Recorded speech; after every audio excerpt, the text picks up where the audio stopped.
Hello everyone, मेरा नाम पूजा मालविया है और मैं आपका स्वागत ऑनलाइन पढ़ाई पे करती हूँ। आज के इस वीडियो से हम स्टार्ट करने वाले हैं अपने PYQs के सेशन को सेपरेट। मतलब कि अब आज से मैं आपको एक एक करके पेपर को पूरा पेपर सॉल्व करवाऊंगी और इस पेपर को सॉल्व हम इस तरीके से करेंगे कि समझते हुए भी चलेंगे कि किस तरह से क्वेश्चंस आ रहे हैं, हमें किस तरह से उसका सॉल्यूशन देखना है, किस किस अप्रोच को हमें लगाना है जिससे कि क्वेश्चन आपका ठीक हो जाए। तो ये सारी चीज़ों को देखेंगे, एक एक पूरा सेट सॉल्व करेंगे कंप्लीट एक बार में। तो इस सेशन को ज़रूर देखिएगा, इससे आपके जितना भी अभी तक आपने अब थ्योरी मेरे हिसाब से बहुत कुछ पढ़ ली होगी, और अगर आपने नहीं भी पढ़ी है तो आप चैनल पर जाएंगे, ऑनलाइन पढ़ाई के चैनल पर, मतलब इसी चैनल पर, और वहाँ पर आपको देखना है सीटेट आपको देखना है सीटेट जुलाई 2024। इस नाम से आपको प्लेलिस्ट दिखेगी। इस प्लेलिस्ट में आपको जाना है और इस प्लेलिस्ट में डे वाइज वीडियोस पड़े हुए हैं। उसमें हमने थ्योरी अलग करी है, एक ही अगर मैं एक सिंगल वीडियो की बात करूं तो थ्योरी सेपरेट करी है, प्लस उसी से रिलेटेड PYQs भी मैंने उसमें सॉल्व करवाए हैं। मतलब हर एक थ्योरी या कोई टॉपिक फिर उससे रिलेटेड PYQ। तो ये आपके लिए बहुत इंपॉर्टेंट प्लेलिस्ट है, जाकर जरूर देखिए। इसमें 19 दिन हो चुके हैं, डे 19 कंप्लीट हो चुके हैं, मतलब कि 19 क्लासेस आपके लिए अपलोड हो चुकी हैं। तो इन सेशन को ज़रूर देख लीजिएगा। बहुत अच्छे अच्छे से टॉपिक्स हमने कवर कर लिए हैं, इंपॉर्टेंट। और अब यहाँ पर PYQs के सेशन स्टार्ट हो रहे हैं। साथ ही साथ इसके साथ अब मैं यहाँ पर आपको करवाऊंगी जो मोस्ट इंपॉर्टेंट या मोस्ट रिपीटेड टॉपिक्स हैं। तो मोस्ट रिपीटेड टॉपिक का अब आपके साथ पैरेलली ये चलता रहेगा, मोस्ट रिपीटेड टॉपिक के सेशंस। तो इन सेशन से ज़रूर जुड़िएगा। जिस तरीके से आपके एग्जाम में जिस तरीके से क्वेश्चंस पूछते हैं, जिस तरीके से उसके आपको आंसर्स को खोजना होता है, ये मोस्ट रिपीटेड टॉपिक जो मैं आपको यहाँ पर बोर्ड पर, व्हाइट बोर्ड पर एक्सप्लेन करूंगी, तो ये आपके लिए बहुत इंपॉर्टेंट हो जाएगा। तो इन सब सेशन से जुड़ने के लिए चैनल को सब्सक्राइब कर लीजिए अगर नए हैं, और साथ साथ बेल आइकन को हिट कर दीजिएगा, कोई नया नोटिफिकेशन आप तक पहुंच जाए। किसी भी चीज़ की आपको PDF चाहिए रहती है तो आपको टेलीग्राम चैनल को ज्वाइन करना है, लिंक आपको डिस्क्रिप्शन बॉक्स में मिल जाएगा, ऑनलाइन पढ़ाई के नाम से है। प्लस आपको एक अलग सी प्लेलिस्ट दिखेगी, ये सभी लोगों के लिए इंपॉर्टेंट है जो किसी भी गवर्नमेंट एग्जाम की तैयारी कर रहा है। इस प्लेलिस्ट का नाम है NCERT साइंस वन शॉट। इस प्लेलिस्ट में आपको जाना है और इस प्लेलिस्ट में मैंने समरी करवा दी है पूरी कंप्लीट। तो जाकर ज़रूर देख लीजिए। एक आपको मैराथन मिल जाएगा जिसमें क्लास 6 से लेकर क्लास 10th मैंने कंप्लीट पूरा एक रिवीजन के फॉर्म में करवाया है। 4.5 घंटे का वीडियो है, पर वो वीडियोस का सारे टॉपिक्स को कवर करता है। प्लस इसके बाद मैंने क्लास 6, 7, 8, 9 इस तरह से मैंने MCQ सॉल्व करवाए हैं। प्लस उसमें मैंने क्लास 10th का फिजिक्स, केमिस्ट्री और बायो का मैराथन लिया है, पूरी बुक को फिनिश करा है। तो जाकर ज़रूर देख लीजिए, इस प्लेलिस्ट को ज़रूर देख लीजिएगा, NCERT साइंस वन शॉट। तो आपको यहाँ पर 2 प्लेलिस्ट को देखना है। एक तो आपकी प्लेलिस्ट हो गई सीटेट जुलाई 2024, और दूसरी प्लेलिस्ट हो गई आपकी NCERT साइंस वन शॉट। ठीक है, तो ये 2 प्लेलिस्ट को जाकर जरूर देखिए। आपकी तैयारी इन प्लेलिस्ट से हो जाएगी, और आज से जो PYQs के सेशन हो रहे हैं इनको भी जरूर देखिएगा। तो चलिए सबसे पहले क्वेश्चन की तरफ चलते हैं। सबसे पहला क्वेश्चन है, which of the following can be use to observe the complete length of a distant tall tower clearly. एक सुदूर लंबी मीनार की संपूर्ण लंबाई का अवलोकन करने के लिए निम्नलिखित में से किसका प्रयोग किया जा सकता है। मतलब आपको ये क्वेश्चन इस तरीके से भी पूछ सकते हैं कि आपको अगर पीछे एक कोई भी ऑब्जेक्ट है जो कि आपको फुल लेंथ का देखना है, फुल साइज का देखना है, तो आप ऐसा कौन सा मिरर का इस्तेमाल कर सकते हैं। मीन्स हमें ऐसा मिरर की खोज करनी है जिसमें कि हम किसी भी ऑब्जेक्ट को जो कि हमारे पीछे है उसको पूरा देख पाए कि वो ऑब्जेक्ट क्या है। ऐसा ना हो कि सिर्फ एक पार्ट दिख रहा हो। तो ऐसा कोई भी मिरर जो यूज होता है जिसमें कि आप किसी भी ऑब्जेक्ट का full complete length, complete image देख सकते हैं, वो कौन सा मिरर है। तो यहाँ पर इसका आंसर हो जाएगा, क्या वो उत्तल दर्पण है, या अवतल है, या समतल है, या उत्तल लेंस है। तो इसमें आपका आंसर हो जाएगा ऑप्शन नंबर फर्स्ट। आपका आंसर हो जाएगा कॉन्वेक्स लेंस, उत्तल दर्पण होते हैं। अब ये उत्तल दर्पण आपके कहाँ कहाँ और अन्य यूज में आते हैं, इस बात को जानना जरूरी है। तो आइए मैं यहाँ पर लिख देती हूँ। ये आपके जो कॉन्वेक्स मिरर हैं आपके, ये आपके रियर व्यू मिरर के तरह यूज होते हैं। तो ये आपके रियर व्यू मिरर हो गए। प्लस ये आपके क्या हो जाएंगे, आपके स्ट्रीट रिफ्लेक्टर्स में भी यूज होते हैं। स्ट्रीट रिफ्लेक्टर्स, जो स्ट्रीट लाइट्स लगी होती हैं आपकी, यहाँ पर भी इसका इस्तेमाल होता है। प्लस ये आपकी ATM मशीन्स में भी जो आपका मिरर लगा होता है वो भी ये कौन सा मिरर है, आपका कॉन्वेक्स मिरर है।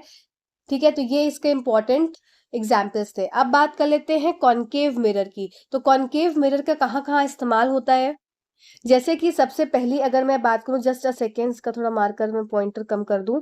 हाँ, कॉनकेव मिरर की अगर मैं बात करूं तो सबसे पहले आपका ये शेविंग मिरर होता है। ठीक है, शेविंग मिरर जिससे कि शेव करते हैं। दूसरी अगर मैं बात करूं इसकी, कि ये आपके हेड मिरर्स होते हैं। ठीक है, फिर ये आपके साथ साथ आपके हेडलाइट्स में यूज होते हैं। फिर साथ साथ ये आपका कहाँ पे, डेंटिस्ट के यहाँ यूज होता है। फिर ये आपके सोलर फर्नेसेस में यूज होते हैं। ठीक है, तो ये आपके बहुत इंपॉर्टेंट क्या थे, एग्जाम्पल्स थे जो कि आपको पता होने चाहिए। चलो नेक्स्ट देख लेते हैं। अच्छा, एक पॉइंट यहाँ पर और नोट कर लीजिए, जो कॉनकेव मिरर होता है, एक दो मिरर आपने पढ़े, एक तो कॉनकेव मिरर और दूसरा आपका हो गया कॉन्वेक्स मिरर। ठीक है, हम यहाँ पर मिरर की बात कर रहे हैं, ये हो गए हमारे मिरर, ये हो गया हमारा मिरर। ठीक है, तो जो कॉनकेव मिरर होते हैं उसकी प्रॉपर्टी सेम हो जाती है किसकी, कॉन्वेक्स लेंस की। और जो कॉन्वेक्स मिरर है उसकी प्रॉपर्टी किसकी सेम हो जाएगी, कॉनकेव लेंस की। ठीक है, इस बात को याद रखेंगे, इंपॉर्टेंट पॉइंट है। दूसरी पॉइंट कि कॉनकेव मिरर की अगर मैं बात करूं तो ये सब तरह की इमेज बनाता है, सब तरह की इमेज का ये फॉर्म करता है। और ये आपकी क्या इमेज बनाती है, कॉनकेव कॉन्वेक्स मिरर। तो कॉन्वेक्स मिरर किस तरह की इमेज बनाएगा, आपका वर्चुअल इरेक्ट। ठीक है, वर्चुअल इरेक्ट, और साथ ही साथ डिमिनिश्ड मतलब छोटी, कभी भी ये बड़ी इमेज नहीं बनाता है। इसी तरह से आपका कॉनकेव लेंस क्या हो जाएगा, वर्चुअल इरेक्ट और डिमिनिश्ड इमेज बनाएगा। और कॉनकेव मिरर आप ये सब तरह की इमेज बनाएगा, मतलब वो वर्चुअल भी बनाएगा, इरेक्ट भी बनाएगा, एनलार्ज भी बनाएगा, फिर आपकी रियल भी बनाएगा, इन्वर्टेड भी बनाएगा। ठीक है, तो इस बात को याद रखेंगे। फिर अब एक और आपको बात याद रखनी है यहाँ पर, किसकी, प्लेन मिरर की। तो प्लेन मिरर किस तरह की इमेज बनाता है, आपकी सेम साइज की इमेज बनाता है। सब देखिए, पॉइंट्स को याद करते रहेंगे तो आपका पूरा पूरा चैप्टर मैं रिवाइज करवाती चलूंगी। ठीक है, प्लेन मिरर किस तरह की इमेज बनाता है, सेम साइज होती है, इरेक्ट होती है, सीधी इमेज होती है। ठीक है, सेम डिस्टेंस होती है इमेज की, किससे, आपकी मिरर से। जहां पर जैसे ऑब्जेक्ट का डिस्टेंस जितना मिरर से है, वैसे ही अगर मेरे पास ये मिरर है और ये मैं खड़ी हुई हूं, तो मेरी डिस्टेंस कितनी जितनी है, इसकी डिस्टेंस, इमेज की भी डिस्टेंस उतनी ही होगी। ठीक है, ये सब चीजों को याद रखना है। चलिए, और प्लेन मिरर क्या है, ये लेटरल इन्वर्जन को शो करता है। तो प्लेन मिरर में क्या हो जाता है, लेटरल इन्वर्जन शो होता है। और यहाँ पर आंसर आपका क्या हो जाएगा, कॉन्वेक्स मिरर। चलिए नेक्स्ट क्वेश्चन पे चलते हैं। आई होप बहुत ज्यादा मैंने इसमें एक्सप्लेन कर दिया है। चलिए नेक्स्ट क्वेश्चन पे चलते हैं। A teacher takes 3 clean plastic cap of bottle ABC। अब एक टीचर ने क्या किया, 3 क्लीन प्लास्टिक कैप्स ली है बॉटल की ABC। चलो 3 कैप जल्दी से बना लेते हैं। एक ये कैप है, एक ये कैप है और एक ये कैप है। एक में A है, एक में B है और एक में C है, इसकी मार्किंग कर दी। अब क्या क्या, she puts 2 teaspoon of distilled water and few drops of hydrochloric acid. इसमें क्या इसने ऐड किया, डिस्टिल्ड वाटर ऐड किया, डिस्टिल्ड वाटर और प्लस आपका हाइड्रोक्लोरिक एसिड। ठीक है, फिर वह बी में 2 छोटी चम्मच आश्वित जल और थोड़ा सा कास्टिक सोडा डालती है। तो अब इसमें क्या किया, इसने आश्वित जल, डिस्टिल्ड वाटर डाला, डिस्टिल्ड वाटर और प्लस आपका आश्वित जल कौन सा हो जाता है, ये आपका NaOH। ठीक है, NaOH।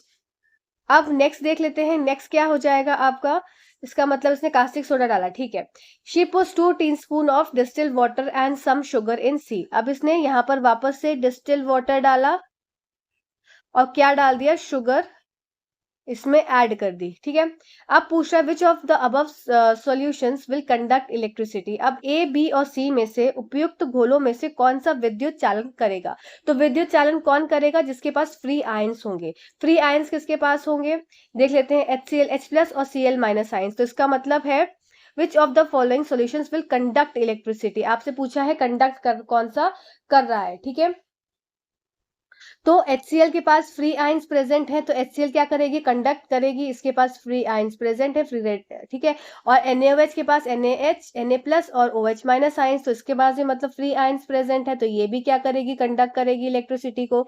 और डिस्टिल वाटर में तो किसी में भी प्रेजेंट है तो ये कंडक्ट नहीं करेगा, पर इसमें मिला हुआ है क्या HCl, तो इसलिए कंडक्ट करेगा, ये भी कंडक्ट करेगा। इसमें डिस्टिल वाटर है, ये कंडक्ट नहीं करेगा, और शुगर सॉल्यूशन भी कंडक्ट नहीं करता है इलेक्ट्रिसिटी, क्योंकि इसमें जो फ्री आयंस होते हैं वो प्रेजेंट नहीं होते हैं। तो इसके हिसाब से इसमें क्या था कि कौन सा विद्युत चालन करेगा, तो ऑप्शन नंबर ए और बी करेक्ट उत्तर हो जाएगा। इसके हिसाब से आपका ऑप्शन नंबर 2 करेक्ट उत्तर हो रहा है। ठीक है, आई होप ये पॉइंट इजी था, क्लियर हो गया होगा। अब एक और बात यहाँ पर ध्यान रखने वाली है जो कि मैं नोट कर दे रही हूँ कि कौन कौन से इलेक्ट्रिसिटी कंडक्ट करते हैं, conductor of electricity,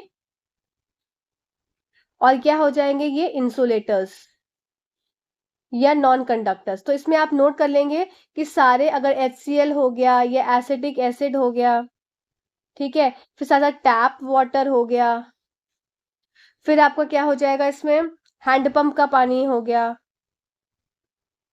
handpump water, फिर ये सब क्या है, ये कंडक्ट करते हैं इलेक्ट्रिसिटी। इंसुलेटर्स में क्या हो जाएगा आपका, एक तो सबसे पहले आपका हो जाएगा शुगर का सॉल्यूशन हो गया, फिर आपका डिस्टिल वाटर हो गया, ठीक है, फिर किसी भी तरह का ऑयल हो गया, ठीक है, oil do not conduct electricity, फिर आपका ग्लिसरीन हो गया, फिर आपका साथ हनी हो गया। तो ये सब क्या है, ये सब क्या है, कंडक्ट नहीं करते हैं इलेक्ट्रिसिटी को, इसलिए मैंने यहाँ पर इंपॉर्टेंट था, मुझे लगा तो मैंने आपको यहाँ पर नोट कर दिया। चलिए नेक्स्ट क्वेश्चन पे चलते हैं। Refer to the table given below and choose the correct option. अब आपको ऑप्शन देखना है, मतलब एक्स क्या है, रिकेट्स किससे होता है, फिर स्कर्वी किससे होता है, फिर विटामिन B1 का क्या नाम, डिफिशियंसी डिजीज कौन सी होती है, विटामिन B3 से कौन सी डिफिशियंसी डिजीज होती है। तो मतलब रिकेट किससे होता है, तो क्वेश्चन नंबर 3 का आंसर हो जाएगा, रिकेट्स किसकी कमी से होता है, आपका विटामिन डी की कमी से। ठीक है, तो विटामिन डी देख लेते हैं किसमें आ रहा है हमारा, विटामिन डी, और विटामिन डी आपके ये 2 में आ रहा है, इसका मतलब ऑप्शन नंबर 2 और 4 तो हो ही नहीं सकता। ठीक है, फिर स्कर्वी किसकी कमी से होता है, विटामिन सी की कमी से। तो अब देख लेते हैं डी और सी किसमें आ रहा है, तो इसका मतलब ऑप्शन नंबर 3 हमारा करेक्ट उत्तर हो जाएगा। तो यहाँ पर आपका आंसर क्या हो जाएगा, ऑप्शन नंबर 3। आइए इसको देख लेते हैं, लिख देती हूँ मैं। रिकेट्स किसकी कमी से हो जाता है, विटामिन डी की कमी से, स्कर्वी विटामिन सी के कमी से। अब इसके हिसाब से आपका ये तो वैसे ही आंसर हो गया, डी और सी आ गया यहाँ पर लग के। ठीक है, तो आपका विटामिन B1 की कमी से बेरी हो जाएगा, और विटामिन B3 की कमी से पेलेग्रा हो जाएगा। इसके हिसाब से आपको ये ऑप्शन नंबर 3 करेक्ट उत्तर हो जाएगा। नेक्स्ट क्वेश्चन क्या है, read the statement below and choose the correct option. We will not experience any gravitational force on the surface of moon. There is no oxygen on the surface of moon. तो मतलब पहला क्या कथन दिया हुआ है, चांद की सतह पर हम गुरुत्वाकर्षण बल अनुभव नहीं करेंगे, और स्टेटमेंट दूसरा क्या दिया है, चांद की सतह पर ऑक्सीजन नहीं है। तो ये दो स्टेटमेंट दिए हैं, इसके हिसाब से आपको कथन और जो स्टेटमेंट कौन सी ट्रू है और उसका कौन सा रीजन ठीक है ये बताना है। तो जो पहली स्टेटमेंट लिखी है कि चांद की सतह पर हम गुरुत्वाकर्षण बल अनुभव नहीं करेंगे, तो वैसे ही गलत हो जाएगी। क्यों, क्योंकि अगर मैं बात करूं कि जो मून, ये एक स्टेटमेंट दी होती है कि मून पे जो ग्रेविटेशनल फोर्स होता है या गुरुत्वाकर्षण बल होता है, ग्रेविटेशनल फोर्स, ये होता है 1/6 किसके, ग्रेविटेशनल फोर्स ऑफ अर्थ। अगर अर्थ पे, अगर मैं वेट की बात करूं, अगर मेरा वजन अर्थ पे 60 किलो है, तो मून पे कितना वजन हो जाएगा, मून पे 1/6 हो जाएगा। मतलब कि अगर 60/6 तो मतलब हो गया 10 किलो, तो मून पे कितना वजन हो जाएगा, 10 किलो। तो इस हिसाब से अगर देखा जाए तो जो गुरुत्वाकर्षण बल है मून पे वो 1/6 होता है किसके, अर्थ के। तो ये जो है कि गुरुत्वाकर्षण बल होता ही नहीं है, तो ये स्टेटमेंट वैसे ही गलत हो जाएगी। अब दूसरा स्टेटमेंट क्या है, चांद की सतह पर ऑक्सीजन नहीं है, तो ये क्या है, ये आपकी सही स्टेटमेंट है, ये बात सत्य है। तो इसके हिसाब से आपका ऑप्शन क्या हो जाएगा correct, option number S1 S2 दोनों सही है, नहीं ये बात गलत है, S1 S2 दोनों सही है, परंतु ये बात भी गलत है, S1 सही नहीं है किंतु S2 आपका सही है। तो ये आपका ऑप्शन नंबर 3 करेक्ट उत्तर हो जाएगा। आई होप ये पॉइंट आपको क्लियर हुआ होगा। चलिए नेक्स्ट क्वेश्चन देख लेते हैं। नेक्स्ट क्वेश्चन क्या है, which of the following statement more accurately describe the property of clayey soil. ये मैंने बहुत अच्छे से आपको एक्सप्लेन किया है, इसको आप लिंक जो है डिस्क्रिप्शन बॉक्स में देख लीजिएगा। सारी सॉइल्स, टाइप ऑफ सॉइल्स जितनी भी हैं, उसमें आपका जो एक न्यूमेरिकल वाला क्वेश्चन आता है, पर्कुलेशन रेट, अंतःस्राव दर का, तो वो भी मैंने उसमें एक्सप्लेन किया है। तो बहुत अच्छे से एक्सप्लेन किया है क्लेई सॉइल को, क्लेई सॉइल, लोमी सॉइल, फिर आपकी सैंडी सॉइल। तो उसको जाकर जरूर वीडियो देख लीजिएगा अगर अभी यहाँ तक आपने नहीं देखा है। छोटा वीडियो है, बहुत बड़ा वीडियो नहीं है, प्लस उसके मैंने PYQs भी सॉल्व करवाए हैं आपके साथ में, तो जाकर जरूर देखिएगा। ठीक है, चलिए आइए क्वेश्चन को सॉल्व कर लेते हैं। Which of the following statement accurately describe the property of clayey soil. निम्नलिखित कथनों में से कौन सा कथन मटियार मृदा के गुण का सर्वाधिक सटीक रूप से वर्णन करता है। तो ये क्या होता है आपकी clay soil. It allow water to pass through it rapidly. अच्छा, इसमें से जल शीघ्रता से निकल जाता है। इसमें बहुत कम मात्रा में खाद मिट्टी होती है। यह केवल निश्चित मात्रा में जल को प्रवेश करने देता है। यह बड़ी मात्रा में जल को रोके रखता है। तो इसमें आपको क्या देखना है, मोस्ट एक्यूरेटली, मतलब जो सबसे अच्छा डिस्क्राइब करेगी क्ले सॉइल को, उसको छांटना है। तो ये क्या हो जाएगा, it allows water to pass through rapidly. तो ये तो बिल्कुल ही गलत है। ये आपकी किस में होती है, आपकी ये बालुई मिट्टी में या सैंडी सॉइल में देखने को ये चीज मिलती है। ठीक है, फिर नेक्स्ट क्या कहता है, it contains very little amount of humus. तो ये बात भी गलत है, इसमें ह्यूमस अच्छा होता है। फिर it permits only a certain amount of water to enter. तो ये भी बात गलत होगी, क्योंकि इसमें क्या है, पानी तो अंदर आ जाता है और इसके क्या होता है, इसमें लार्ज अमाउंट ऑफ वाटर ये अपने अंदर रिटेन कर कर रखता है, इसीलिए ये मिट्टी कैसी होती है, हैवी होती है। तो ऑप्शन नंबर 4 आपका करेक्ट उत्तर हो जाएगा, जिसमें it holds large amount of water. ये इंपॉर्टेंट है। आइए मैं थोड़ा सा आपको एक्सप्लेन कर देती हूँ। सैंडी, क्लेई और लोमी सॉइल को बहुत इंपॉर्टेंट है।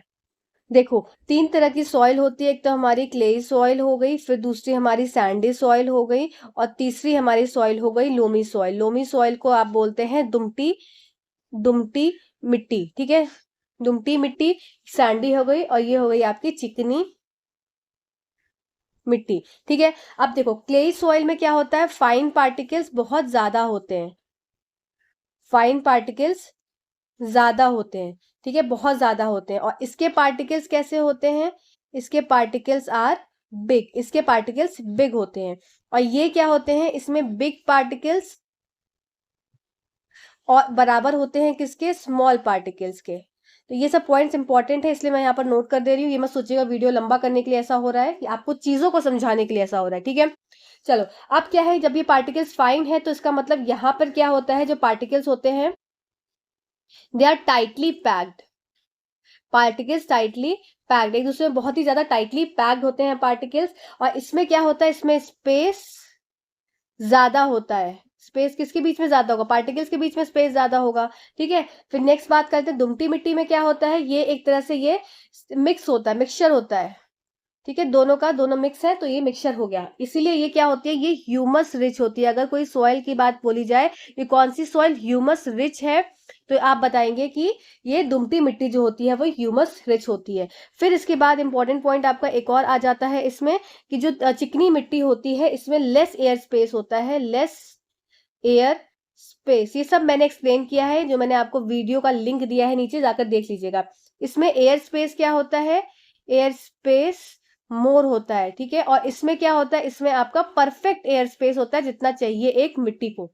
ठीक है, फिर अब मैं बात करूं कि ये इसमें क्या होता है, मोर वाटर होता है, बहुत ज्यादा वाटर ये रखती है। और इसमें क्या होता है, पानी सीधा नीचे आ जाता है, नीचे वाटर ये नीचे नीचे, इसको साइन है कि पानी नीचे जल्दी से उतर जाता है। और ये क्या होता है, राइट से परफेक्ट वाटर होल्डिंग कैपेसिटी होती है। ठीक है, होल्डिंग कैपेसिटी। ठीक है, तो ये इंपॉर्टेंट पॉइंट्स है जिसको आपको याद रखना ही रखना है। ठीक है, और अगर मैं बेस्ट सॉइल की बात करूं कि बेस्ट सॉइल कौन सी होती है, तो ये आपकी हो जाती है बेस्ट सॉइल, क्योंकि ये एक तरह से मिश्रण है दोनों तरह की सॉइल्स का।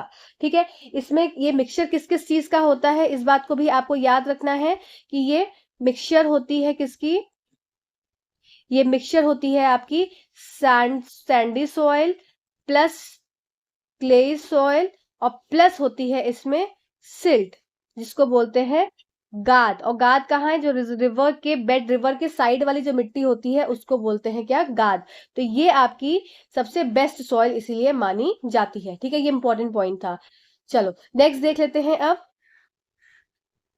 नेक्स्ट हो जाएगा आपका नेक्स्ट क्वेश्चन। तो ये आपका ऑप्शन नंबर 4 करेक्ट उत्तर हो जाता है। और ये मैंने आपको इधर, अच्छा चलिए कोई बात नहीं, इधर मैंने एक्सप्लेन कर दिया क्वेश्चन नंबर 6 के सामने, तो थोड़ा सा देख लेंगे। चलो, why do aquatic plants not have a well developed root system. Just a second. तो क्या क्वेश्चन है, why do aquatic plants not have a well developed root system. क्यों जलीय पादपों में के पास अच्छी तरह के से विकसित मूल तंत्र नहीं होते, क्यों नहीं होते, so they can be pulled out easily. तो ये तो कोई रीजन नहीं हुआ कि उनको बाहर खींचना है, इसलिए करना होता है। They do not need long roots to absorb water. अच्छा देखते हैं, they do not need to absorb minerals. अच्छा ठीक है, देखते हैं। फिर it keeps them float in water, ये इसकी कोई जरूरत ही नहीं है। ठीक है, तो चलो देख लेते हैं। तो इसका मतलब यहाँ पर आपका ऑप्शन नंबर बी करेक्ट हो जाएगा, जो कि क्या है, इनको they do not need long roots to absorb water. Roots का काम क्या होता है, देखो रूट्स का काम क्या होता है, पानी को एब्जॉर्ब करना, पानी के साथ मिनरल्स को एब्जॉर्ब करना। जब ये इनको पानी में ही है तो इनको पानी को एब्जॉर्ब करने की जरूरत नहीं है, इसलिए इनको लॉन्ग लॉन्ग रूट्स नहीं होती हैं। ठीक है, और इसका मिनरल्स भी इजिली इनके साथ एब्जॉर्ब हो जाता है पानी के साथ। तो ऑप्शन नंबर बी आपका करेक्ट उत्तर हो जाएगा, ज्यादा एक्सप्लेनेशन की इसमें जरूरत नहीं है। तो नेक्स्ट क्वेश्चन देख लेते हैं, which of the following represent a velocity time graph of a body moving with zero acceleration. वापस से आपका काम क्या है, एक और वीडियो का लिंक आपको मिलेगा, वेरी इंपॉर्टेंट है। आप चाहे क्लेई सॉइल वाला वीडियो देखें चाहे ना दिखे, पर आप इस वीडियो को जरूर देखिएगा। लिंक आपको डिस्क्रिप्शन बॉक्स में मिल जाएगा, जिसमें मैंने ग्राफ को बहुत अच्छे, बहुत ईजी तरीके से, इतना ईजी तरीके से किसी ने एक्सप्लेन नहीं किया होगा, तो उसको मैंने एक्सप्लेन किया है। जाकर जरूर देख लीजिए एक बार। आप जब एक बार देख लेंगे आपको मजा आ जाएगा उस वीडियो को देखने से। ग्राफिकल रिप्रेजेंटेशन के साथ मैंने उसमें बहुत अच्छे से ग्राफिक्स डालकर आपको एक्सप्लेन करा है, तो ये क्वेश्चन ना आपको फिर बहुत इजीली सॉल्व हो पाएगा। तो जाकर जरूर देखना ग्राफ वाला उस वीडियो को। ठीक है, चलो अब यहाँ पर ग्राफ को समझ लेते हैं। Which of the following represent a velocity time graph of a body moving with zero acceleration। अब हमको देखो एक्सीलरेशन क्या होता है, त्वरण क्या होता है आपका, त्वरण आपका एक्सीलरेशन, एक्सीलरेशन होता है चेंज इन वेलोसिटी। ठीक है, चेंज इन वेलोसिटी। ठीक, तो चेंज इन वेलोसिटी होता है, इसका मतलब वेग में क्या है, बदलाव। अब चेंज इन वेलोसिटी है मतलब मान लो अगर 10 मीटर पर सेकंड की स्पीड से कोई गाड़ी जा रही है और वो 20 मीटर पर सेकंड की स्पीड से हो गई, या फिर 30 मीटर पर सेकंड की स्पीड से हो गई, तो इसका मतलब चेंज इन वेलोसिटी क्या है, 10 मीटर पर सेकंड की चलती चली जा रही है। अब ये क्या बोल रहा है कि ऐसा वेलोसिटी टाइम ग्राफ हमको देखना है जिसमें बॉडी मूव कर रही है with zero acceleration. Zero acceleration पे मूव कर रही है, इसका मतलब आप खुद समझ के देखो, एक्सीलरेशन जीरो है, इसका मतलब जो त्वरण है, जो त्वरण है आपका वो क्या है, जीरो है। इसका मतलब चेंज इन वेलोसिटी क्या हो गई, जीरो हो गई। ठीक है, इसका मतलब कोई बदलाव नहीं हो रहा है वेलोसिटी में। गाड़ी मूव तो कर रही है पर एक कांस्टेंट वेलोसिटी से मूव कर रही है। ठीक है, बात समझ में आई ना। क्या यहाँ पर लिखा है, जीरो एक्सीलरेशन, इसलिए मैं बोल रही हूँ वो ग्राफ का वीडियो जरूर देख लेना। जीरो एक्सीलरेशन की बात हो रही है, इसका मतलब चेंज इन वेलोसिटी क्या है, जीरो है। जीरो है इसका मतलब कि बॉडी अब कैसी मूव तो कर रही है पर एक कॉन्स्टेंट वेलोसिटी से मूव कर रही है। तो इसका मतलब अब हमें ऐसा ग्राफ देखना है जिसमें क्या बोला गया है, जिसमें एक कॉन्स्टेंट चीजों को समझेंगे, कांस्टेंट स्पीड की बात कर रहे हैं या कांस्टेंट वेलोसिटी की बात कर रहे हैं, तो ऐसा हमको ग्राफ को खोजना है। ठीक है, अब इसमें ऐसा कौन सा ग्राफ है जो कि ये बताएगा कि एक कोई भी ऑब्जेक्ट है, कोई कार है, बस है, ट्रक है, कुछ भी है, जो कि इसकी वेलोसिटी क्या है, कांस्टेंट है। मान लो अगर 50 मीटर पर सेकंड की स्पीड से वो चल रही है, तो वो 50 मीटर पर सेकंड की स्पीड से ही चलती चली जाएगी। आओ जरा झाट लेते हैं।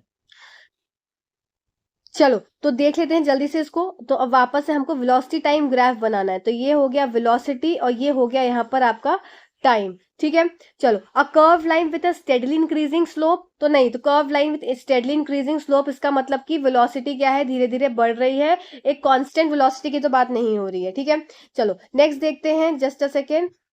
नेक्स्ट देखते हैं क्या है कि a straight line parallel to time axis, ये टाइम एक्सिस है और मान लो यहाँ पे 10 मीटर पर सेकेंड, यहाँ पे 20 मीटर पर सेकेंड, यहाँ पे 30 मीटर पर सेकेंड, यहाँ पे 40 मीटर पर सेकेंड, यहाँ पे मान लो 5 सेकेंड है, फिर यहाँ पे 10 सेकेंड है, फिर यहाँ पे 20 सेकेंड है और फिर यहाँ पे 25 सेकेंड है। तो इसका मतलब हर 5 सेकेंड पे 10 मीटर पर सेकेंड की स्पीड चल रही है। अब straight line parallel to time axis, अगर एक मैं इस तरह से बनाऊं, a straight line parallel to time axis, तो इसका मतलब कि अब यहाँ पर क्या है, वेलोसिटी कांस्टेंट है, मतलब 30 मीटर पर सेकेंड पे वेलोसिटी कांस्टेंट है और गाड़ी क्या है, उस कांस्टेंट वेलोसिटी पे मूव कर रही है। ये मेरी जो कार है ये कांस्टेंट वेलोसिटी पे क्या है, इस पे मूव कर रही है। तो ये क्या हो गया, ये मेरा हो जाएगा यहाँ पर उत्तर, जो कि velocity time graph of body moving with zero acceleration का आपको ग्राफ मिल गया। ठीक है, आगे देखने की भी जरूरत नहीं है। तो टाइम हमको वेस्ट नहीं करना होता है क्योंकि पेपर बहुत लेंदी आता है, तो समय को बचाते हुए काम को करना होता है। चलो नेक्स्ट क्वेश्चन देख लेते हैं। ये क्वेश्चन तो बहुत ही फेवरेट ही क्वेश्चन में से आ गया है और आसान क्वेश्चन होते हैं। ठीक है, चलो देख लेते हैं जल्दी से क्वेश्चन को। ये आपको न्यूमेरिकल बेस्ड क्वेश्चन है। Raman and Shikha standing in front of a plane mirror at a distance of 8 metre and 11 metre respectively from the mirror. Now Raman moves from his position such that the distance between him and his image is 10 metre. तो जैसा बोल रहे हैं वैसा बनाते चलेंगे। चलो देख लेते हैं जल्दी से। तो ये क्या हो गया, इसको मैं ऐसे समझाती हूँ आपको। देखो ये क्या हो गया आपका, जस्ट अ सेकेंड, हाँ ये हो गया मिरर। ठीक है, अब क्या पहली बात बोला है कि Raman and Shikha are standing in front of a mirror at a distance of 8 metre and 11 metre. तो मतलब रमन के डिस्टेंस क्या है आपकी 8 मीटर। तो यहां से हो गया रमन, और रमन की डिस्टेंस है 8 मीटर, ठीक है। एंड शिखा जो है वो 11 मीटर पे है, शिखा यहाँ पर खड़ी है और ये इसकी दूरी है 11 metre. Now Raman moves from his position such that the distance between him and his image is 10 metre. अब रमन इस तरीके से मूव करता है कि उसके और उसके बीच की जो दूरी है, इमेज के बीच की दूरी बच जाती है 10 मीटर। तो इसका मतलब यहाँ से लेके यहाँ से लेके यहाँ तक की दूरी कितनी थी, 8 थी, तो 16 थी, ठीक है। ये इमेज बन रही थी रमन की, और यहाँ से लेके यहाँ तक की 11 हो गई है, और ये शिखा की थी। अब ये इस तरीके से कर रहा है कि इसकी 10 हो जा रही है, तो मतलब 8 से 3 इधर हो गए, तो ये यहाँ से लेके यहाँ, तो रमन की डिस्टेंस क्या हो गई अब, रमन अब यहाँ पर पहुंच गया है आपका। मैं अगर पेन चेंज कर दूं तो आप ज्यादा समझेंगे। रमन इधर पहुंच गया है और रमन इधर पहुंच गया है, इसकी इमेज। तो इन दोनों के बीच में डिस्टेंस कितनी है, अब 10 मीटर की है। तो इसका मतलब ये 5 मीटर इधर हो गया, और ये 5 मीटर इसकी क्या हो गई, इमेज हो गई, ठीक है। As Shikha walk 6 metre towards the mirror, और शिखा जो है वो 6 मीटर इधर जा रही है, तो मतलब ये 6 मीटर यहाँ आ रही है। तो 11 में से 6 माइनस करेंगे तो क्या हो जाएगा, 6 7 8 9 10 11 5, तो ये 5 मीटर इधर आ गई, ठीक है। 5 मीटर इधर आ गई, तो इसकी यहाँ की दूरी कितनी बची, 6 मीटर बची। अच्छा, शिखा 6 मीटर चली, तो इसका मतलब इसकी दूरी कितनी बची, यहाँ से इसकी भी 5 मीटर बची शिखा की। तो शिखा की इमेज कहाँ बनेगी, शिखा की इमेज बनेगी ये भी 5 मीटर पे बनेगी। अब what is the distance of Raman and Shikha from mirror in their new position, तो क्या हो जाएगा, शिखा भी, आप इधर देखो वापस से कि ये रमन की जो डिस्टेंस है, कलर ये वाला, रमन की जो डिस्टेंस है 5 मीटर, ठीक है। और शिखा की जो डिस्टेंस है, शिखा की नई डिस्टेंस ये भी क्या है, 5 मीटर। तो दोनों की क्या हो जाएगी, 5-5 मीटर पे हो जाएगी फ्रॉम द मिरर। तो ऑप्शन नंबर आपका क्या हो जाएगा, ऑप्शन नंबर 4 आपका करेक्ट हो जाएगा। Both Raman and Shikha are 5 metres from the mirror, ठीक है। आसान था, आपको समझ में आया होगा। चलो नेक्स्ट क्वेश्चन देख लेते हैं जल्दी से। नेक्स्ट क्वेश्चन क्या है, a fisherman goes to a water body nearby to spare a fish, which of the following should be he consider. देखो इसको क्या करते हैं ना, इसको रिफ्रैक्टिव आपका, ये ना रिफ्रैक्शन का एक फिनोमिना है। क्या फिनोमिना है, जैसे कि ये आपका एक कोई भी मीडियम है, ऊपर हो गया आपका मीडियम 1 और नीचे हो गया मीडियम 2। तो यहाँ से अगर लाइट रे आ रही है, ये अगर लाइट रे आ रही है यहाँ से, तो ये जब मीडियम 2 में जाएगी तो ये या तो bend away from the normal हो जाएगी केस में, या फिर दूसरा केस अगर मैं आपको बताऊं सेम चीज का, सेम में ये अगर यहाँ से आ रही है, एक तो एक केस हो गया bent away from the normal, या एक केस हो जाएगा बेंट्स टुवर्ड्स द नॉर्मल, और ये वाली लाइन क्या हो जाती है, ये हो जाती है नॉर्मल की, ठीक है। अब अवे फ्रॉम द नॉर्मल कब हो जाती है, नॉर्मल से दूर, जब ये आती है कहाँ से, डेंसर से रेयरर मीडियम में, तो ये क्या हो जाएगी, bent away from the, away हो जाती है, ठीक है। और जब ये आती है कहाँ से, रेयरर से लाइट आती है कहाँ पर, डेंसर में आती है, ठीक है। तो ये क्या हो जाती है, बेंड टूवर्ड्स द नॉर्मल। तो बस इतने फिनोमेना को याद रखना होता है, ठीक है। अब ये हो जाती है फिनोमेना हमारी, ये refraction of light rays, refraction of light rays. मैंने लाइट का चैप्टर बहुत अच्छे से एक्सप्लेन किया है, आप जाएंगे प्लेलिस्ट को सीटेड सीटेड जुलाई 2024 की, तो उसमें आपको ये वीडियो मिल जाएगा, लाइट वाला 2 पार्ट से वीडियो बना है, काम का वीडियो है, देख लेना, ठीक है। तो सारे टॉपिक्स हम कवर कर चुके हैं। तो यहाँ पर क्या हुआ, तो इसमें रिफ्रैक्शन ऑफ लाइट रे, तो बेंडिंग ऑफ लाइट रेज होती है किसकी वजह से, डेंसिटी जो है मीडियम में बदलाव हो रहा है उसकी वजह से। तो यही क्वेश्चन यहाँ पर पूछा गया है कि अगर fisherman goes to a water body nearby to spare a fish, एक मछुआरा समीप में एक जलाशय पर मछली भेजने जाता है, निम्नलिखित में से उसे किस पर विचार करना चाहिए। तो आपने देखा होगा, अगर एक और आपको मैं एग्जांपल दूं, क्या एग्जाम्पल है वो, ये मेरे पास एक क्या है, पानी भरा हुआ ग्लास है, इसमें अगर मैं पेंसिल रखती हूँ तो पेंसिल देखने में तो कैसे लगता है कि हमने रखी है सीधी, पर क्या है, थोड़ी सी वो उठी हुई दिखती है, थोड़ी सी क्या है, ऊपर की तरफ दिखती है। तो वो ऐसा क्यों है, वो अपनी पोजीशन थोड़ी अपरेंट पोजीशन पे दिखती है। तो वही चीज यहाँ पर है।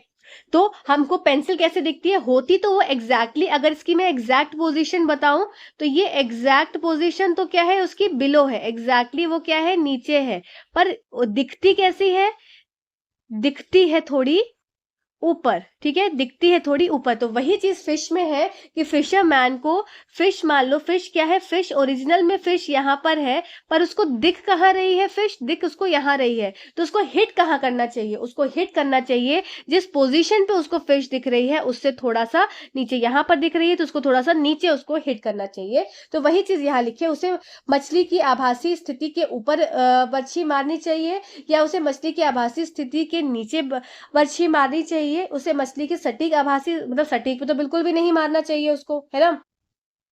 और उसे अपनी स्थिति से समकोण पर बर्छी मारनी, he should hit at a right angle, तो नहीं, राइट एंगल की भी कोई बात नहीं है। तो यहाँ पर क्या हो जाएगा, he should hit below the apparent position of the fish, मतलब वो यहाँ पर उसको दिख रही है पर एक्चुअल में फिश कहाँ है, नीचे है। तो जिससे जहां पर उसको दिख रही है उससे उसको अपरेंट वो पोजीशन से थोड़ी नीचे उसको क्या है, हिट करनी चाहिए। आई होप ये पॉइंट यहाँ पर आपको क्लियर हुआ होगा। कभी भी कोई भी ऐसा क्वेश्चन आ जाए जिसमें आपको कोई भी ऑब्जेक्ट आपको पानी में पड़ा हुआ दे दिया जाए, चाहे वो सिक्का हो, चाहे वो पेंसिल हो, चाहे वो फिश हो, चाहे वो पाइप हो, चाहे वो कुछ भी हो, तो अगर वो जो एक्चुअल पोजीशन आपको दिख रही है, सॉरी जो पोजीशन आपको दिख रही है, पर वो एक्चुअली क्या होती है, थोड़ी सी नीचे होती है, दिखेगी आपको उथली हुई। आपने पानी में सिक्का डाला होगा तो सिक्का आपको थोड़ा उथला हुआ दिखेगा, पर होता क्या है, वो नीचे की साइड होता है। इसी तरह से पेंसिल क्या है, थोड़ी उठी हुई दिख रही है, पर होती क्या है एक्चुअल पोजीशन में उसकी, वो नीचे होती है। तो वही बात है, he should hit the below the apparent position.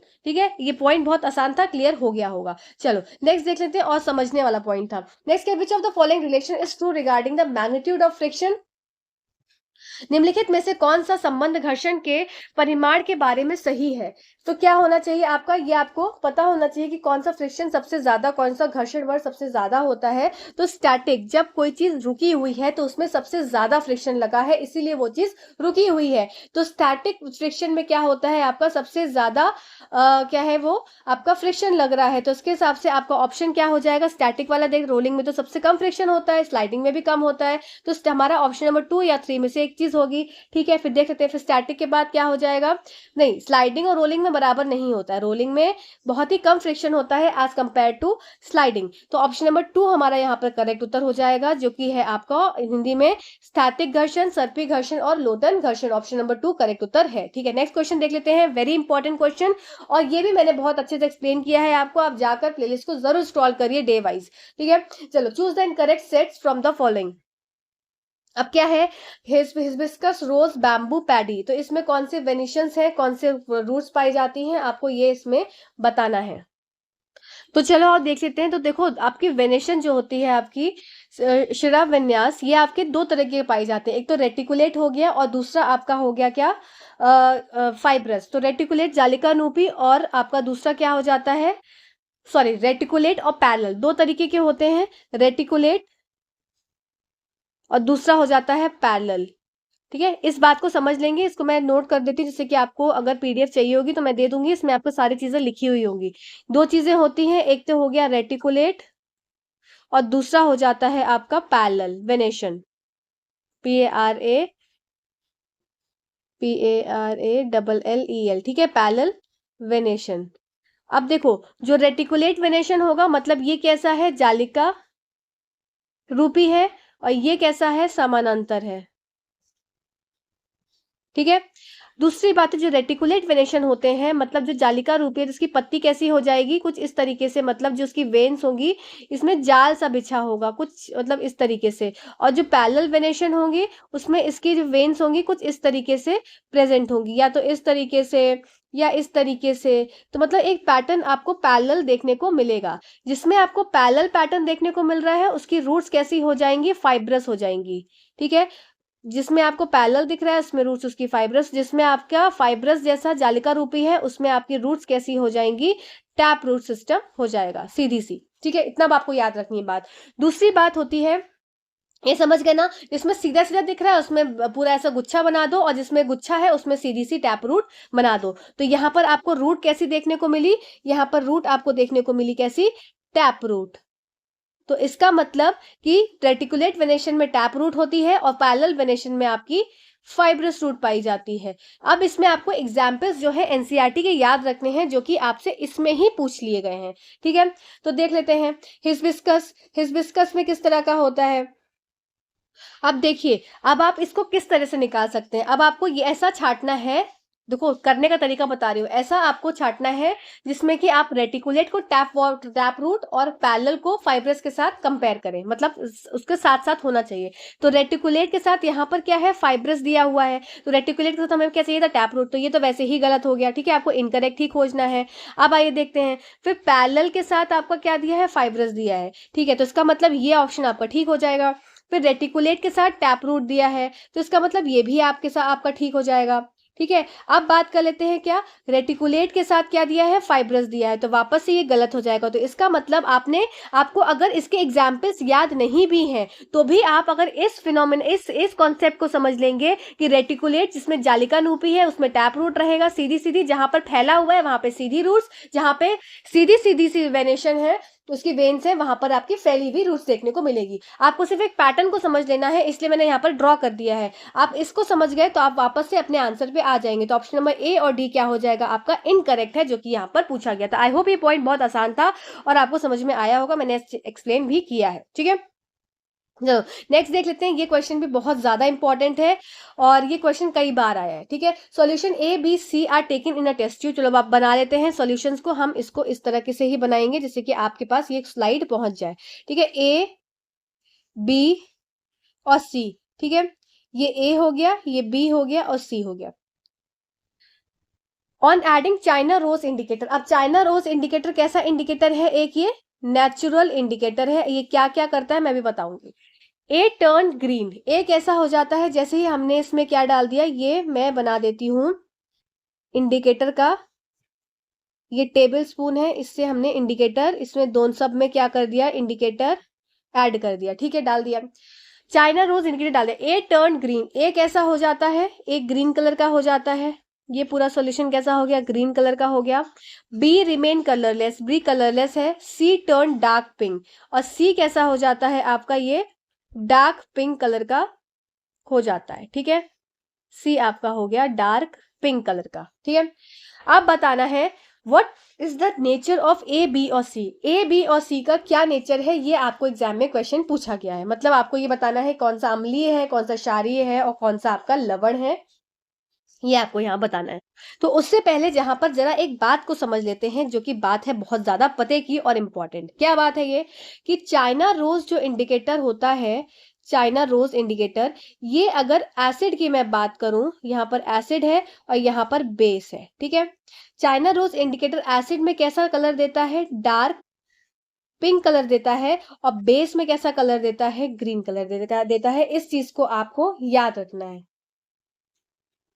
ठीक है। तो अब इसके हिसाब से ऑप्शंस को देख लेते हैं। तो हमारा क्या है, हमको डार्क पिंक कलर, मतलब सी हमको चाहिए एसिडिक, सी हमारा क्या हो जाएगा इसके हिसाब से, एसिड। तो चलो देख लेते हैं जल्दी से।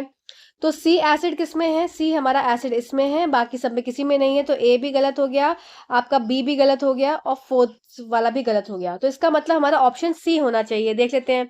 फिर बेस क्या है, ग्रीन है, मतलब आपका बेस क्या है, ग्रीन, तो ए होना चाहिए हमारा ग्रीन। तो यहाँ पर ए ग्रीन होना चाहिए, इसका मतलब कि यहाँ पर ऑप्शंस ही गलत दिए हुए हैं। तो ये आपका एक विवादित क्वेश्चन था, जो कि आपका आंसर आपको सबको इसमें मार्क्स मिले होंगे, ठीक है। तो अगर आप इस हिसाब से देखेंगे तो आपको ये ऑप्शन होना चाहिए। अगर मैं करेक्टली बोलूं तो ए क्या हो जाएगा आपका, ए आपका हो जाएगा बेस, और सी क्या है आपका एसिड। और न्यूट्रल सॉल्यूशन में क्या हो जाता है, मतलब सॉल्ट में क्या हो जाएगा, यहाँ पर नो कलर चेंज हो जाएगा। इस बात को आप याद रखेंगे, ठीक है। चलो नेक्स्ट क्वेश्चन पे चलते हैं। नेक्स्ट क्वेश्चन है हमारा, नेक्स्ट क्वेश्चन है study the two types of changes given below, flowering of bird और कटिंग ऑफ ग्रास। अब ये किस तरह का चेंज है, ये expansion of iron on heating या बॉइलिंग ऑफ वाटर। तो ये किस तरीके के चेंजेस हैं, तो देखो दो तरीके के चेंजेस आपने पढ़े हुए हैं और ये मैंने पढ़ाया भी है अच्छे से। अब वीडियो वापस जाके देखेंगे, कहाँ देखना है आपको, सीटेड जुलाई 2024 की प्लेलिस्ट को स्क्रॉल करना है। फ्लावरिंग ऑफ बर्ड है, एक बार बर्ड जो आपकी कली है वो खिल जाती है, तो क्या वापस से वो कली उसमें आ जाती है, वापस से फूल कली में बदल जाता है, नहीं। तो ये क्या हो जाएगा आपको, किस तरीके का चेंज है ये, ए वाला। या कटिंग ऑफ ग्रास, तो ये आपका किस तरह का चेंज है, तो ये फ्लावरिंग ऑफ बर्ड ये क्या है, एक तरह से ये फिजिकल चेंज है, ठीक है। और कटिंग ऑफ ग्रास भी क्या है, फिजिकल चेंज है। पर इसमें एक क्या है, वापस से ग्रास जो कटी हुई है उसको ग्रास वैसे सेम नहीं बना सकते, तो इसका मतलब ये कैसा चेंज होगा, इरिवर्सिबल चेंज होगा। तो यहाँ पर हम देखेंगे इरिवर्सिबल किसमें है, हमारा इरिवर्सिबल, ये हमारा इरिवर्सिबल दोनों में, ठीक है। देखते हैं फिर बात करें expansion of iron on heating, ठीक है। ये कैसा चेंज है, ये क्या इरिवर्सिबल है, नहीं, जब आयरन थोड़ा सा हीट करने पे एक्सपैंड हो जाता है तो जब कूल करते हैं तो वापस से वो कंप्रेस भी हो जाता है। तो ये कैसा इरिवर्सिबल चेंज है कि रिवर्सिबल है, तो ये आपका रिवर्सिबल चेंज हो जाएगा। इसका मतलब ऑप्शन नंबर 3 आपका करेक्ट उत्तर हो जाएगा, ठीक है। ये इंपॉर्टेंट है।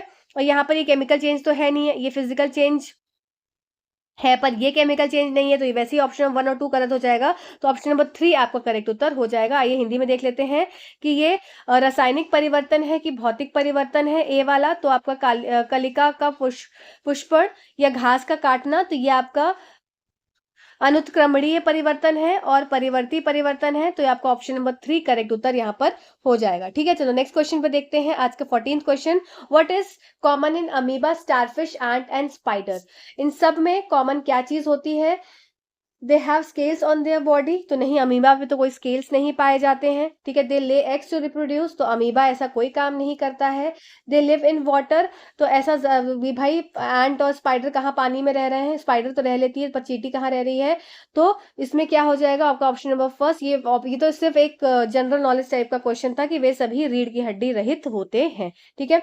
15th क्वेश्चन देख लेते हैं। Given below are the steps to conduct experiment to test the presence of starch in leaf. तो देखो स्टार्च का टेस्ट करने के लिए एक ही बात समझ लेना कि अगर लीफ में स्टार्च प्रेजेंट है, इसका मतलब कि अगर आयोडीन का सॉल्यूशन डाला जाएगा, आयोडीन टेस्ट किया जाएगा। स्टार्च के लिए कौन सा टेस्ट किया जाता है, आयोडीन टेस्ट। आयोडीन टेस्ट किया जाएगा और अगर ब्लू ब्लैक कलर आ रहा है तो ब्लू ब्लैक कलर के आते ही ये कंफर्म हो जाएगा कि स्टार्च है प्रेजेंट। अब स्टार्च है प्रेजेंट, इसका मतलब ये समझ में आ जाएगा कि उस जगह कौन सी प्रक्रिया हो रही है, प्रकाश संश्लेषण की प्रक्रिया हो रही है। इसका मतलब सारा का सारा प्रोसेस प्रॉपर चल रहा है, ठीक है। तो यही चीज यहाँ पर बताई गई है कि given below are the steps to conduct an experiment to test the presence of starch in leaf.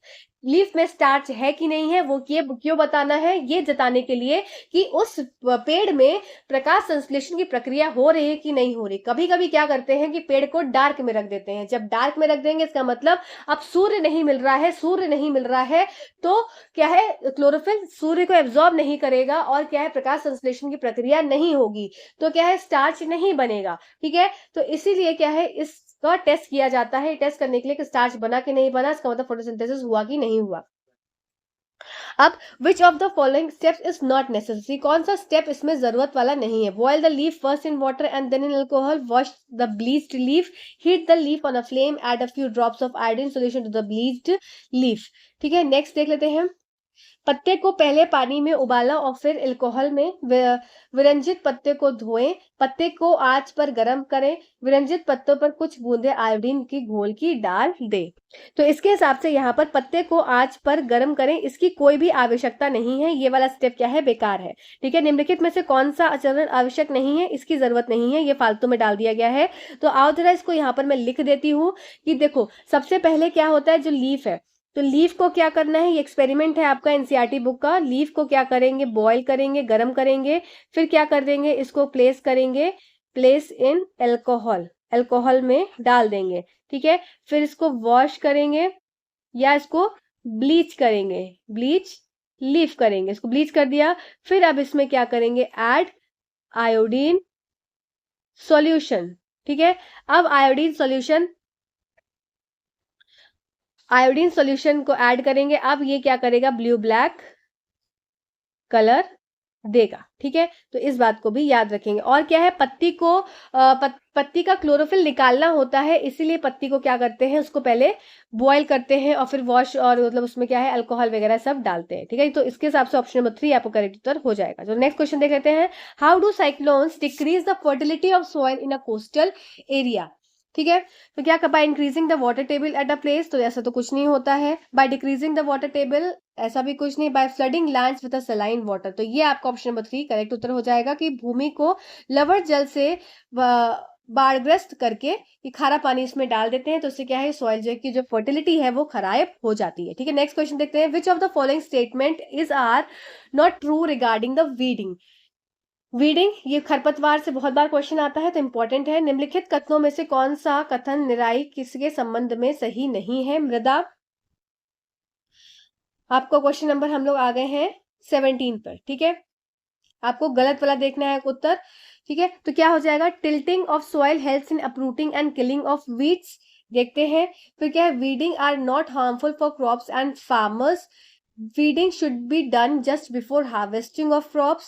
Weeding close to ground can be removed by uprooting them. तो क्या है, कौन सा weeding के लिए सही नहीं है, तो यहाँ पर आपका ऑप्शन क्या हो जाएगा, ऑप्शन नंबर फर्स्ट करेक्ट उत्तर हो जाएगा, जो कि क्या है कि B weedicides are not harmful for crops and farmers. तो ये भाई हार्मफुल होते हैं, तो इसलिए ये चीज गलत हो जाएगी। फिर weeding should be done before harvesting of the crops, तो नहीं, हार्वेस्टिंग से पहले नहीं, क्रॉप्स लगाने से पहले वीडिंग को हटाया जाता है, बीड्स को हटाया जाता है। ठीक है, तो ये सब इंपॉर्टेंट था और वीड से आपसे कई बार क्वेश्चन पूछा गया है। ठीक, which what are the characteristics of rocket fuel. तो रॉकेट फ्यूल क्या होते हैं, देखो सबसे पहले समझ लेते हैं कि रॉकेट फ्यूल क्या होते हैं। तो रॉकेट फ्यूल आपका क्या हो जाएगा, ये एक तरह से क्या होते हैं, ये लिक्विड हाइड्रोजन होते हैं। ठीक है, और ये बहुत ही हल्के होते हैं, प्लस ये क्या से होते हैं, हल्का होता है, और इसीलिए इसको उड़ने में हेल्प ली जाती है इसकी। ठीक है, उड़ने में इसका, और इसकी तीसरी चीज क्या होती है, इसकी हाई कैलोरीफिक वैल्यू होती है, जो किसकी कितनी होती है, 1000 किलो जूल पर केजी। ठीक है, कैलोरीफिक वैल्यू सबसे ज्यादा होती है, मैंने आपको कैलोरीफिक वैल्यूज बहुत अच्छे से एक्सप्लेन करी हैं, जाकर वो सब वीडियो जरूर देखो, टेबल उसको स्क्रॉल करो प्लेलिस्ट को। फिर साथ साथ इसका क्या होता है, ये होते हैं लाइट इन वेट, जो कि मैंने आपको बता दिया, तो ये होते हैं लाइट इन वेट। तो इसके हिसाब से लाइट इन वेट और हाई इन कैलोरीफिक वैल्यू हो गई, तो ऑप्शन नंबर 3 आपका करेक्ट उत्तर हो जाएगा। ठीक है, तो क्या हो गया, यहाँ पर आपका हल्का होता है रॉकेट ईंधन और उच्च कैलोरी जनन मान होता है, वायु में अभाव में धीरे जलता है, तो ये गलत हो जाएगा, ऑप्शन नंबर सी करेक्ट है, गलत है इसका आंसर। ठीक है, फिर read the statement given below, which of the following is correct option. Petroleum is called the black gold, petroleum को काला सोना कहा जाता है। ठीक है, फिर बात आती है कि deposit of petroleum are found in black soil, तो आपका रीजन तो वैसे ही गलत हो जाएगा कि पेट्रोलियम आपको कहाँ पाया जाता है, पेट्रोलियम आप सी में पाया जाता है पेट्रोलियम, तो ये आपका तो वैसे ही गलत हो गया आपका रीजन। पेट्रोलियम कहाँ पाया जाता है, ये आपका पेट्रोलियम आप सी में पाया जाता है पेट्रोलियम, और पेट्रोलियम से बहुत सारी चीजें मिलती है, तो पेट्रोलियम से क्या क्या मिलता है इस बात को भी आप नोट कर लेंगे। पेट्रोलियम से क्या क्या मिलता है, पैराफिन वैक्स मिलता है, पैराफिन वैक्स हो गया, फिर क्या हो गया, बिट्यूमिन हो गया, बिट्यूमिन हो गया। ठीक है, फिर क्या, ल्यूब्रिकेटिंग ऑयल हो गया, फिर क्या हो गया, नैप्थलीन हो गया। ठीक है, तो ये सब चीज क्या हो गई, फिर साथ साथ गैसोलीन हो गया, फिर हो गया डीजल हो गया, फिर पेट्रोल हो गया, तो ये सब क्या है, इनके बाय प्रोडक्ट्स हो जाते हैं। ठीक, तो इसके हिसाब से आपका क्या हो जाएगा आंसर, यहाँ पर आंसर क्या हो जाएगा आपका, both A and R are true, तो गलत है, both A and R are true but R is not the, ये भी गलत है, A is true but R is not correct, तो ऑप्शन नंबर आपका 3 करेक्ट उत्तर हो जाएगा। ठीक है, चलो नेक्स्ट क्वेश्चन पे चलते हैं। नेक्स्ट क्वेश्चन क्या है हमारा, लास्ट क्वेश्चन आज का, और इसी तरह से हम क्वेश्चंस को सॉल्व करते रहेंगे, और पेडागोजी की भी मैं अब मैराथन बना रही हूँ, और पेडागोजी की मैराथन में हम सारा कंप्लीट कर लेंगे, और फिर पेडागोजी के भी क्वेश्चंस हम सॉल्व कर, पेडागोजी क्वेश्चंस आप बहुत सॉल्व करिए, मैं भी आपको सारे क्वेश्चन सॉल्व करवा दूंगी जितने अभी तक पेपर्स हुए हैं। ठीक है, तो उससे आपकी समझ बनेगी कि आपको पेडागोजिकल क्वेश्चन को कैसे उसको डील करना है, क्योंकि टाइम बहुत ले लेता है वो। Which of the following is added to increase the shelf life of a milk? Sodium bicarbonate, lactic acid, water, carbonic acid. तो किस चीज को आप डालते हैं शेल्फ लाइफ को बढ़ाने, निम्नलिखित में से किसको मिलाने में दूध की शेल्फ लाइफ को बढ़ाया जाता है, तो उसको याद कर लो, इसका आंसर क्या हो जाएगा, सोडियम बाइकार्बोनेट। ठीक है, तो आंसर क्या हो गया इसका आपका, सोडियम बाइकार्बोनेट को डाला जाता है, या फिर इसको बोल देते हैं NaHCO3, या फिर ये हो जाता है बेकिंग सोडा। ठीक है, तो ये आपका क्या हो जाएगा, सोडियम बाय कार्बोनेट इसका आंसर हो जाएगा।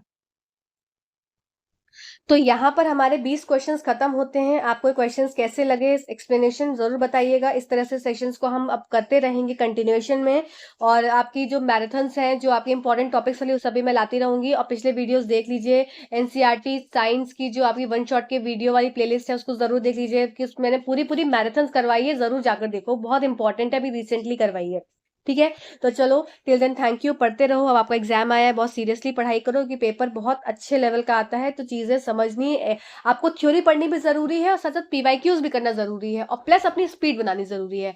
तो चलो जल्दी पढ़ते रहो। Thanks for watching this video, thank you.